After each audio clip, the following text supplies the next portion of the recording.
Madame, Monsieur, bonsoir. Je suis très heureuse de vous retrouver ce soir pour cette nouvelle édition. Je vous rappelle bien sûr ces petits gestes qui nous sont si chers. Alors n'oubliez pas de cliquer sur le pouce en l'air, de relayer ce programme et évidemment, j'attends vos commentaires juste en dessous. Pour commencer cette édition, retour sur le camouflet algérien qui se poursuit. Emmanuel Macron multiplie les ripostes molles et fait à nouveau étalage de son incapacité sur la scène internationale. François Bayrou est aussi à la peine après avoir dressé le constat alarmant de la situation financière de la France mardi. Le Premier ministre n'a pas de proposition, de quoi comprendre que les Français vont encore payer la douloureuse des incuries macroniennes. Et puis pour terminer, nous reviendrons sur la politique économique de Donald Trump. Après le Big Bang des taxes douanières, les commentateurs ont multiplié les analyses bancales et péjoratives des mesures présidentielles, passant à côté du véritable plan déjà à l'œuvre. Nouvelle réponse timide dans le fiasco franco-algérien. Emmanuel Macron et Jean-Noël Barrot ont annoncé l'expulsion de 12 diplomates algériens et le rappel de l'ambassadeur. Un premier pas dans la riposte qui pourrait toutefois ne pas avoir de suite. Renaud de Bourleuf. Emmanuel Macron dure à l'allumage face à l'Algérie. Il en aura fallu des provocations pour que Paris daigne esquisser le début d'une réaction. Mardi soir, le ministre des Affaires étrangères, Jean-Noël Barrot, a ainsi annoncé l'expulsion de 12 agents diplomatiques algériens, tandis que le président a rappelé son ambassadeur pour consultation. Les autorités algériennes ont fait le choix de l'escalade. Et donc, nous répliquons avec fermeté, comme nous l'avions annoncé. Avec fermeté, avec la plus stricte réciprocité. Stricte réciprocité, 12 agents algériens expulsés contre 12 agents français expulsés par l'Algérie. Problème, s'il y avait vraiment réciprocité, la réaction française aurait eu lieu avant. Tout a commencé au mois de juillet 2024, quand Emmanuel Macron a affirmé dans une lettre au roi du Maroc Mohamed VI que le Sahara occidental était marocain. Une déclaration qui ne semblait pourtant pas relever de l'impérieuse nécessité à l'instant T. Sujet épineux entre les deux voisins maghrébins. Les propos de Paris ont suscité de vives réactions à Alger.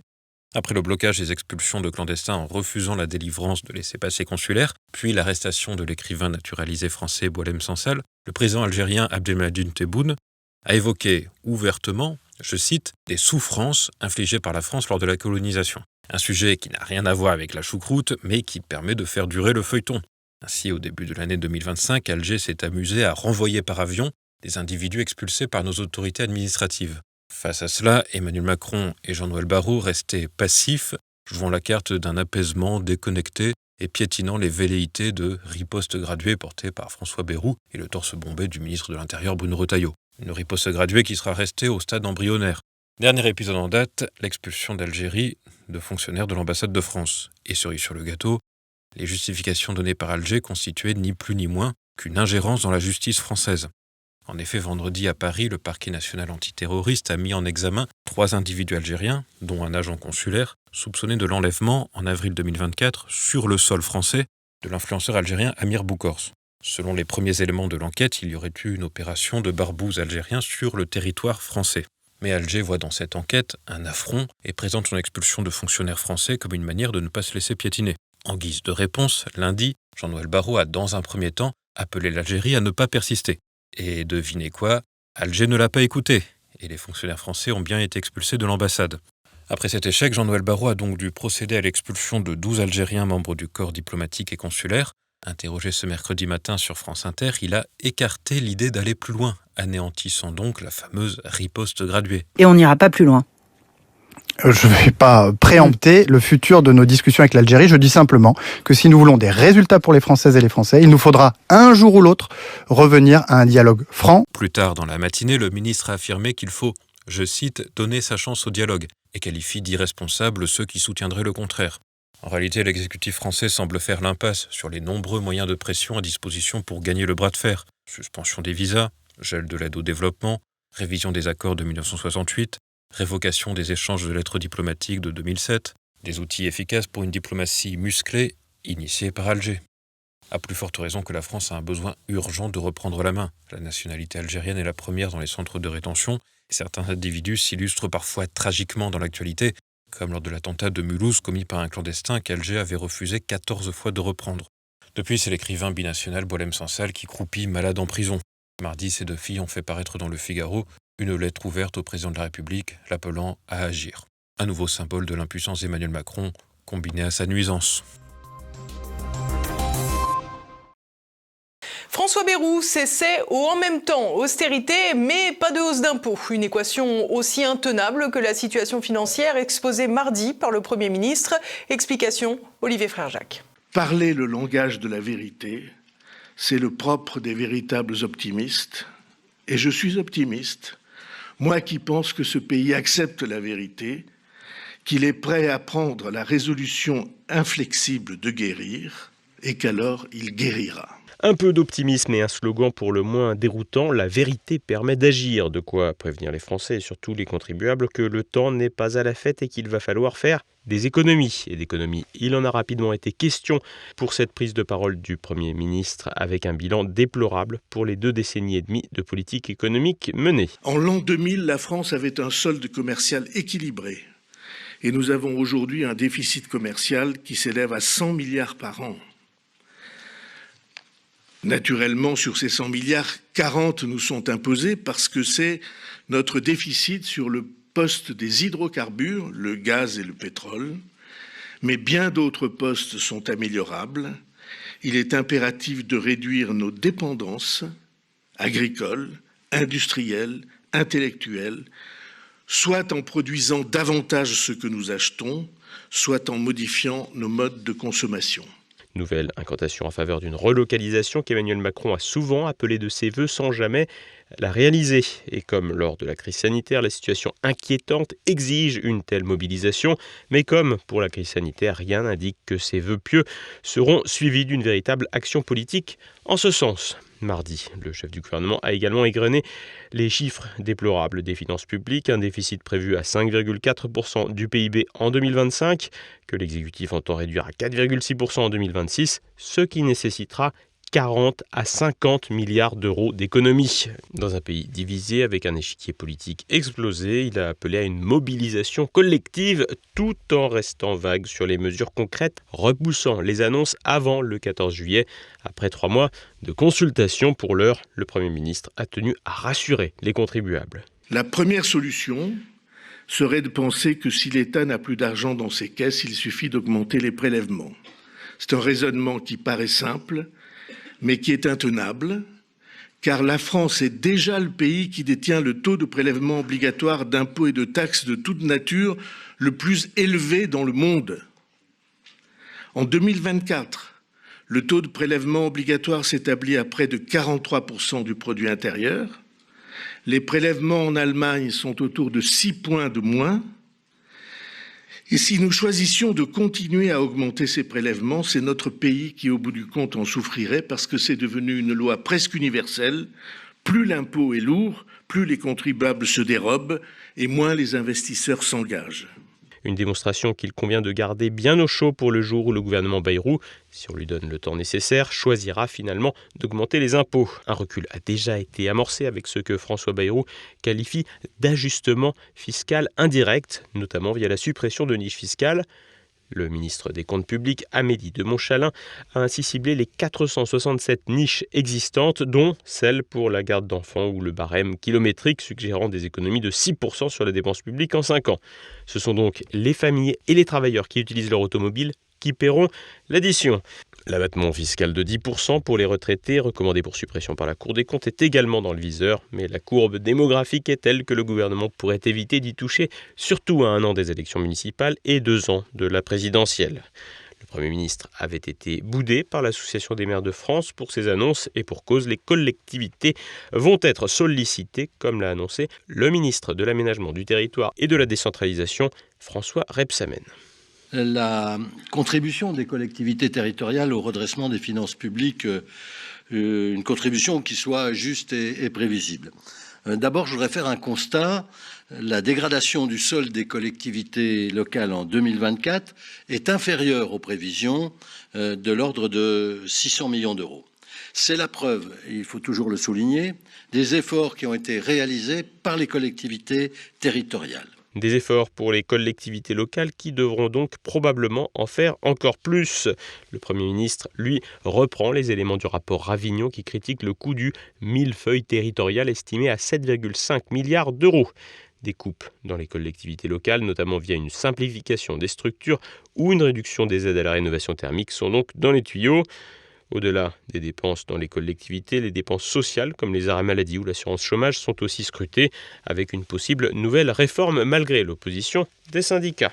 François Bayrou insiste enfin sur ce qu'il nomme un effort équitable entre État, sécurité sociale et collectivités, tout en priorisant la défense avec plus 3 milliards d'euros de budget en 2026. Une dépense indispensable alors que la France a longtemps négligé ce domaine régalien, mais une dépense qui pourrait être difficilement comprise si les armes venaient à se taire cette année en Ukraine. Quelques membres de l'opposition, en dépit des vacances parlementaires, se sont exprimés sur le sujet. Ainsi, le centriste Charles de Courson, rapporteur général du budget à l'Assemblée nationale, a évoqué l'incertitude budgétaire. On est dans une incertitude complète. Donc, ceux qui croient que la croissance paiera, ils se trompent complètement. D'autant plus que la croissance potentielle française, depuis 10 ans, elle tourne toujours autour de 1%. Donc, il reste les recettes et les dépenses. Les recettes, on a le taux de prélèvement obligatoire le plus élevé de toutes les démocraties. Le président de la Commission des finances, le LFiste Éric Coquerel, a lui déploré la baisse des dépenses et les politiques d'austérité. Peut-être qu'il faut aller chercher du côté des recettes qui nous manquent, pas baisser les dépenses publiques. Nous, c'est quoi ? Nous, on fait une politique d'austérité. Voilà. On va baisser les dépenses publiques, ça va avoir un effet récessif. On va pas répondre aux besoins des Français en matière de logement, d'éducation, d'écologie, et on va être encore à la traîne. Donc c'est une politique qui ne tient pas compte qu'on a changé de moment. En quête de consensus, le Premier ministre joue la carte de la co-construction avec les partenaires sociaux et les oppositions. Mais les tensions politiques et la précarité parlementaire du socle commun semblent considérablement fragiliser l'exécutif qui aura une très faible marge de manœuvre, d'autant qu'il devra également négocier sur le front du conclave des retraites. À quoi rime le plan de Donald Trump ? Après l'annonce choc des taxes douanières, les commentateurs n'ont pas manqué pour railler la stratégie du président américain. Nous sommes allés tendre le micro aux Français pour voir ce qu'ils en pensaient. C'est le délire de Trump, quoi. Il se protège en faisant ça. Mais d'un autre côté, les gens ils vont réagir, ils vont se protéger, ils vont chercher d'autres marchés ailleurs. Les gens ils vont s'adapter, quoi. Donc je ne sais pas s'il va être gagnant. Alors est-ce que c'est pour se réindustrialiser, ça je sais pas. Après Donald Trump, sur sa manière de faire, en fait c'est un comédien lui un peu je trouve, parce que c'est vraiment un comédien, parce que en fait il nous met des droits de douane super chers alors que eux aussi ils vont payer en fait. En fait il veut montrer une facette comme quoi il veut sauver l'économie de l'Amérique, mais en soi il est en train de la couler. Les droits de douane, je pense qu'il faut les penser non pas seulement au niveau de la France mais au niveau de l'Europe. Parce que pour le coup, alors moi je suis plutôt un pro-européen. Quand on voit justement les grands monstres qu'on a autour de nous, que ce soit les États-Unis, que ce soit la Chine, que ce soit la Russie, même si c'est une puissance un peu en déclin, mais on voit bien que militairement en tout cas ils sont encore bien là. Moi ce serait plutôt une réflexion plus globale à avoir au niveau européen, à mon sens. Les tarifs douaniers peuvent être intéressants et on regarde avec Trump ce qui se passe, mais en constatant ce qui se passe avec la Chine, c'est peut-être un peu complexe. J'aurais tendance à dire que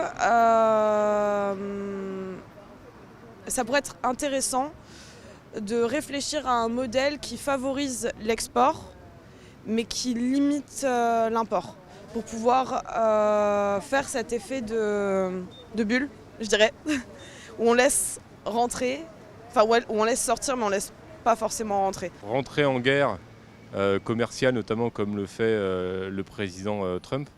On voit les effets de jour en jour, les effets d'impact, les effets d'annonce, etc. Au final, je pense qu'il faudra juger évidemment tout ça aux 2, 3, 4 prochaines années avec les résultats obtenus. De l'importation, je sais que ça c'est pas très bien surtout pour les producteurs français. Parce que le problème c'est qu'on s'habitue trop aux produits extérieurs des autres pays, ce qui fait couler en soi le Made in France. Donc je suis pas trop pour. Je pense pas que Trump soit débile jusqu'à ce point-là. Je pense que derrière il y a une équipe, je pense que je sais ce qu'ils font, quoi. Alors de faire le yo-yo, je monte, je descends, alors ils gagnent un peu, ils repèrent, mais peut-être qu'ils sont tout le temps gagnants, quoi. Je sais pas, il faut voir les cours de bourse, comment derrière, comment ça se passe, quoi. Et à présent, il est temps d'essayer de comprendre cette stratégie, tantôt qualifiée de fou, tantôt d'imbécile. Et si Donald Trump suivait bel et bien un plan? Réponse tout de suite. Steven Miran. Ce nom vous est peut-être inconnu, il est pourtant celui du cerveau économique de Trump. Son mantra, les droits de douane comme levier de négociation. Mais ces taxes ne sont que la première étape d'un plan bien plus ambitieux, restructurer entièrement le commerce mondial à l'avantage des États-Unis. Miran part d'un constat. Dans un discours à l'Hudson Institute le 7 avril dernier, il déclarait que les États-Unis offraient des biens publics au reste du monde. Tout d'abord, les États-Unis procurent un parapluie de sécurité qui a créé la plus grande ère de paix que l'humanité ait jamais connue. Deuxièmement, les États-Unis procurent le dollar et la sécurité financière des avoirs de réserve qui rendent possible le commerce international et le système financier mondial qui ont permis la plus grande ère de prospérité que l'humanité ait connue. Dans un essai publié en novembre dernier, Miran soutient, à l'instar de l'économiste américano-belge Robert Triffin, que la position du dollar comme monnaie de réserve entraîne sa surévaluation, nuisant de facto aux exportations américaines. Mais le dollar jouit aussi d'un pouvoir immense. Les pays doivent détenir des dollars pour pouvoir commercer. Il propose donc de taxer les obligations du trésor des étrangers, une sorte de péage pour utiliser le système financier américain. Inquiet des tensions grandissantes avec la Chine, Miran estime que les droits de douane protégeront les usines locales. Il n'hésite pas à théoriser une dépréciation de la monnaie américaine pour rendre les produits made in USA plus compétitifs. Miran et Trump jouent donc sur le long terme et ne s'inquiètent pas des mouvements de panique qui se sont emparés des marchés. Le président a été très clair. Il s'engage dans une amélioration à long terme de l'économie américaine et une amélioration à long terme de la situation des travailleurs américains vis-à-vis du reste du monde. Des incertitudes temporaires viendront avec cette transition et avec la mise en place de ces politiques. Il n'y a pas de doute là-dessus. Cependant, je pense qu'il est important de comprendre que l'incertitude ne cause pas vraiment de récession. Je ne connais pas d'exemple de récession causée par des gens qui se demandent ce qu'il se passera demain. Il rêve ainsi d'une grande négociation qu'il appelle les accords de Mar-a-Lago en référence à la résidence de Trump en Floride. Une refonte du système commercial mondial qui ferait presque écho aux accords de Bretton Woods de 1944 qui avaient fait du dollar la monnaie de référence, mais cette fois-ci déconnectée de l'étalon or. L'idée, réunir les grandes puissances pour négocier un rééquilibrage. Les partenaires devraient accepter de vendre des dollars pour en réduire la valeur, acheter plus de produits américains et financer la dette des États-Unis via des obligations. En échange, ils continueraient de bénéficier de la stabilité du dollar et de la protection militaire américaine. Une sorte de dédollarisation douce et maîtrisée par l'oncle Sam lui-même. Le dollar resterait la première monnaie de réserve du monde, mais le yuan, l'euro ou même le rouble partageraient désormais une partie de sa puissance, mais aussi et surtout de son fardeau. Dans son discours d'avril, Miran a évoqué un tribut pour l'hégémonie américaine. Le partage de notre fardeau permettra aux États-Unis de continuer à mener le monde libre pour de nombreuses décennies. C'est obligatoire, non seulement pour des questions de justice, mais également de faisabilité. Si nous ne reconstruisons pas notre secteur industriel, nous serons sous tension concernant notre sécurité. La sécurité du monde est pour soutenir nos marchés financiers, ainsi que les marchés financiers mondiaux. Le monde peut toujours bénéficier du parapluie de sécurité américain, de notre système commercial et de nos avoirs de réserve, mais il doit commencer à en payer sa juste part. Le plan de Trump et Miran présente pourtant une faille, et non des moindres. La confiance des nations envers les États-Unis n'est plus la même qu'en 1944. Les déboires interventionnistes des néoconservateurs américains ont peu à peu convaincu les puissances du Sud global à investir dans des moyens d'émancipation. L'essor des BRICS en est une démonstration, de quoi assurer que le bras de fer économique ne fait que commencer. Et à présent, c'est le moment du rapide tour de France. Les prisons passoires attaquées. Depuis dimanche, une dizaine d'établissements pénitentiaires ont été visés par des incendies de véhicules, principalement en Île-de-France et en Provence-Alpes-Côte d'Azur. Des domiciles d'agents pénitentiaires ont également été pris pour cible un peu partout sur le territoire. La prison de Toulon-la-Farlette, dans le Var, a fait les frais de tirs d'armes lourdes de type Kalachnikov. Un représentant du syndicat UFAP-UNSA Justice de la région PACA-Corse est revenu sur l'attaque. Cette nuit, entre minuit et demi et 1h du matin, un véhicule est venu devant l'établissement. Ils ont fait des inscriptions avec une bombe et derrière ils ont pris une arme automatique et ils ont rafalé. Il y a à peu près une quinzaine d'impacts sur la porte de l'établissement. Je vais vous dire, heureusement que derrière la porte on n'avait pas de personnel en véhicule ou à pied. Parce que vu que ça a traversé, effectivement, ça aurait pu être plus grave que ce que ça a été. Heureusement, il n'y a pas eu de blessés, il n'y a pas eu de morts. Des slogans anarchistes ont été retrouvés sur certains véhicules incendiés. Un sigle inconnu, DDPF, pour Droits des prisonniers français, a été tagué sur place, suggérant une revendication organisée. Le parquet national antiterroriste s'est saisi de l'enquête. Le ministre de la Justice, Gérald Darmanin, s'est déplacé au centre pénitentiaire de Toulon. Je me réjouis que le parquet national antiterroriste se soit saisi. Il a ouvert sur 3 qualifications, dont l'association de malfaiteurs terroristes en vue de commettre des crimes. Ce sont des qualifications donc extrêmement graves et à la hauteur de ce qu'est l'attaque contre le service public pénitentiaire, c'est-à-dire une attaque terroriste. La police judiciaire qui agit sous l'autorité du parquet national met des moyens très importants pour retrouver, je le sais, les auteurs et j'espère qu'ils seront confondus puis condamnés extrêmement lourdement parce qu'on ne peut pas s'en prendre impunément aux agents pénitentiaires et aux services publics. Le garde des Sceaux cible donc ceux qui sont passés entre les larges mailles de son filet lorsqu'il était ministre de l'Intérieur. Pierre Palmade va faire ses soirées à domicile. Ce mercredi, l'humoriste a quitté la prison de Bordeaux-Gradignan où il était incarcéré depuis décembre dernier. La Cour d'appel de Bordeaux a en effet validé sa libération conditionnelle. Rappelons qu'en février 2023, Pierre Palmade avait pris le volant de sa voiture à la fin d'une soirée chemsex, une orgie avec consommation de cocaïne, et provoqué un accident blessant gravement 3 personnes, dont une femme enceinte dont le bébé est mort. Il a été condamné à 2 ans de prison ferme et n'aura finalement passé que 127 jours en prison. Il doit donc purger sa peine à domicile avec bracelet électronique, avec 38 heures par semaine de sortie autorisée. Les riches doivent-ils payer plus pour se soigner ? C'est l'une des hypothèses avancées par la Cour des comptes pour réformer la sécurité sociale. Concrètement, les Français seraient plus ou moins remboursés en fonction de leurs revenus, comme c'est le cas en Allemagne. Une idée soutenue par le ministre de l'économie Éric Lombard. Sur LCI, en janvier, il s'interrogeait « Être remboursé à 100% des médicaments quand on a des revenus supérieurs à la moyenne, est-ce que c'est vraiment indispensable ?» L'idée ne fait pas pour autant l'unanimité. Le président de la Fédération des syndicats pharmaceutiques rappelle de son côté que les riches payent déjà plus à travers leurs impôts. Un suicide qui aurait pu être évité. Le 30 mars dernier, Yanis, un adolescent de 17 ans, s'est donné la mort. Il avait appris 3 jours auparavant que le pédocriminel qui avait abusé de lui à l'âge de 12 ans venait de sortir de prison et s'était installé à 3 km de son domicile. Le jour où Yanis aurait dû fêter ses 18 ans, son père est allé choisir son cercueil. Dans sa lettre d'adieu, Yanis déclarait clairement que son geste était motivé par la remise en liberté de son agresseur. Pour la famille, la justice est coupable de sa mort puisqu'elle ne les a pas prévenus et n'a pas pris de disposition pour que le pédocriminel fasse au moins l'objet d'une mesure d'éloignement. Et nous poursuivons avec l'actualité internationale. Le retour de la ligne rouge pour Zelensky, alors que le Parlement ukrainien vient de prolonger pour la 15e fois la loi martiale permettant au président de rester en place au moins jusqu'au 6 août, ce dernier a déclaré que la reconnaissance de tout territoire occupé comme russe serait une ligne rouge à ne pas franchir. Une réponse à l'émissaire américain Steve Witkoff, qui a estimé, après sa rencontre avec Vladimir Poutine à Saint-Pétersbourg, que les éventuels accords de paix statueraient sur l'avenir des 5 territoires, à savoir les 4 oblasts de l'Est de l'Ukraine ainsi que la Crimée. Un point de vue pragmatique basé sur la réalité militaire à laquelle Volodymyr Zelensky n'a pas décidé de se résoudre pour se maintenir au pouvoir le plus longtemps possible.